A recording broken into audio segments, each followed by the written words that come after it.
Hello friends, welcome to SSC coaching centre. दोस्तों, आज का वीडियो बहुत ही स्पेशल रहेगा क्योंकि लाभ हानि के प्रश्न पूछे गए हैं। तो चलिए स्टार्ट करते हैं। पहला प्रश्न है, एक मेज 13% लाभ पर बेची जाती है। यदि उसे 25 रुपए अधिक पर बेचा जाता है तो लाभ 18% होता है। मेज का लागत मूल्य क्या है? पहले मेज को बेचा जा रहा था 13% के लाभ पर, लेकिन 13% के बजाय 18% लाभ पर बेचा गया तो उसे क्या हुआ? 25 रुपए का प्रॉफिट। भाई 25 रुपए अधिक मिले कब? जब उसे 18% पे बेचा गया। तो 13 के बजाय उसे बेचा गया 18% में, तो 5% अधिक में बेचा गया। और रुपए में कितने अधिक मिले? 25 रुपए। तो 5% की वैल्यू 25, तो 1% की वैल्यू हो जाएगी भैया 5। आपसे पूछ रहे लागत मूल्य। लागत मूल्य मतलब 100% का मान।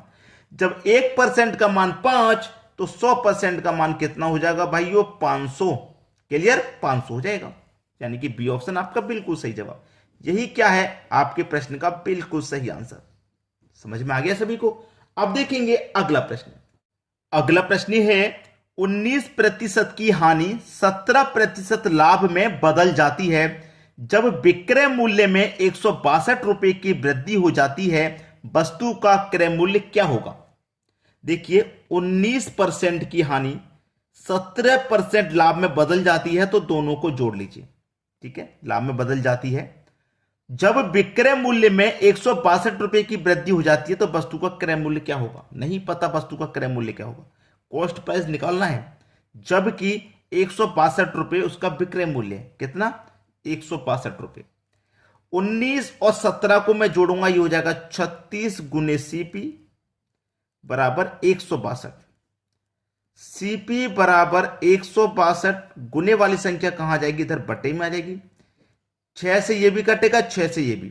ठीक है, 6 से ये दोनों कटेंगे और गुने 100 हो जाएगा। देखिए, जब हम कॉस्ट प्राइस निकाल लें तो कॉस्ट प्राइस क्या होता है अपने आप में? 100%, तो 100 से गुना कर देंगे।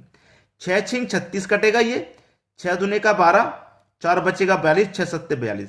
27 का गुना कर दो 100 से, तो ये 2700 हो जाएगा। बटे में कितना है? 6 है। 6 से कटा दो, 6 चौके 24, 3 बचेगा 30, 6 पंजे 30, 6 पंजे 30 और एक जो 450 बार में कटेगा 450। सी ऑप्शन बिल्कुल सही जवाब हो गया। समझ में आ गया? अब देखेंगे अगला प्रश्न। अगला प्रश्न है, एक दुकानदार चीनी को कुछ इस तरह से बेचता है कि 950 ग्राम चीनी का विक्रय मूल्य 1 किलो चीनी के क्रय मूल्य के बराबर है। उसका लाभ प्रतिशत क्या होगा? देखिए क्या कहा गया प्रश्न में। एक दुकानदार चीनी को कुछ इस तरह से बेचता है कि 950 ग्राम चीनी का विक्रय मूल्य 1 किलो चीनी के क्रय मूल्य के बराबर है। मतलब 950 ग्राम जो चीनी है उसका जो विक्रय मूल्य है वो 1 किलो चीनी के बराबर है। 1 किलो चीनी का मतलब होता है 1000 ग्राम। ठीक है, क्योंकि ये यूनिट भी ग्राम में है, ये यूनिट भी ग्राम में है। अब 1 किलो चीनी और 900 ग्राम चीनी का एक ही विक्रय मूल्य है, तो फायदा कितने का हो रहा भाई? 50 ग्राम की बेईमानी कर रहा है कि नहीं कर रहा? 50 ग्राम की वो बेईमानी कर रहा। सीधा सीधा आपको सीधा सीधा नजर आ रहा है कि जो 1 किलो का दाम है वही 950 ग्राम का दाम है, तो 50 ग्राम की तो बेईमानी कर रहा है। हमको निकालना लाभ प्रतिशत का क्या है? लाभ प्रतिशत कितने की बेईमानी कर रहा है वो? 50 ग्राम की। कितने पर? 950 ग्राम बेचता है, तभी तो 50 की बेईमानी कर रहा है। 950 ग्राम बेचकर निकालना है हमें पूरे 100% का मान। 0 से 0 गया, 5 से एक बार में जाएगा, 5 से ये 19 बार में जाएगा, और 19 से कटा दूं तो कितनी बार में जाएगा? 19 पंजे 95, 5 बचेगा 5 ऊपर, बटे में 19। 5.5 बट्टे 19%, जो कि पहले ही ऑप्शन में आपको दे रखा है। समझ में आ गया? अब देखेंगे अगला प्रश्न। अगला प्रश्न है, 720 रुपए में 17 गेंद बेचने पर 5 गेंदों के क्रय मूल्य के बराबर हानि होती है। एक गेंद का क्रय मूल्य क्या है? एक गेंद का क्रय मूल्य मतलब कॉस्ट प्राइस क्या है? जबकि 720 रुपए में 17 गेंद बेचने पर 5 गेंदों के क्रय मूल्य के बराबर हानि होती है। कितनी? 17 गेंद बेचने पर जो हानि है 5 गेंदों की, उसे माइनस कर दूंगा मैं। ठीक है, उसे क्या कर दूंगा? माइनस। तो 720, 17 में से 5 जाएगा 12, 12 छिंग 72 और एक ही 0, तो एक गेंद का जो क्रय मूल्य है वो 60 रुपया है। डी ऑप्शन आपका सही जवाब हो गया। अब देखेंगे अगला प्रश्न। अगला प्रश्न है, एक दुकानदार कुछ संतरे 5 रुपए में 4 की दर से खरीदता है।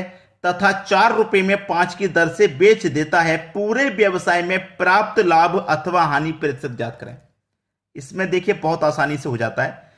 ठीक है, देखिए रुपए वस्तु ये लिखना है। रुपए के नीचे रुपए 5 रुपए, वस्तु कितनी है 4, फिर रुपए कितने हैं 5 रुपए कितने भैया फिर 4, और वस्तु कितनी है 5। लिख लिया ना, लिख लिया। अब अंदर अंदर वाली संख्याओं को गुना करो, 4 चौके 16।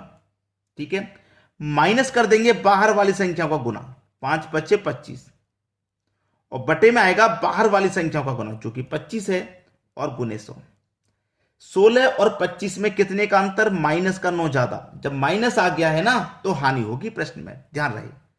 25 गुने 100, 25 से 100 4 बार में, 9 चौके 36, 36% माइनस का है, इसलिए हानि होगी। ठीक है, 36% की हानि, यानी कि डी ऑप्शन आपका सही आंसर हो गया। अब देखेंगे अगला प्रश्न। अगला प्रश्न है, 1 रुपए में 12 टॉफियां बेचने पर एक दुकानदार को 2% की हानि होती है, बताइए वह 1 रुपए में कितनी टॉफियां बेचे कि उसे 20% का लाभ हो। भाई ये प्रश्न मैं आपको होमवर्क के लिए दूंगा, आप मुझे करके बताएंगे इस प्रश्न का आंसर क्या आएगा। ठीक है दोस्तों, कमेंट कीजिए फास्ट। जो बच्चा कमेंट करेगा नेक्स्ट वीडियो में मैं उसका नाम लेकर के बताऊंगा। जो सबसे पहला कमेंट करेगा, सबसे पहला, मैं अगले वीडियोस में उसका नाम जरूर लूंगा। ठीक है दोस्तों, धन्यवाद।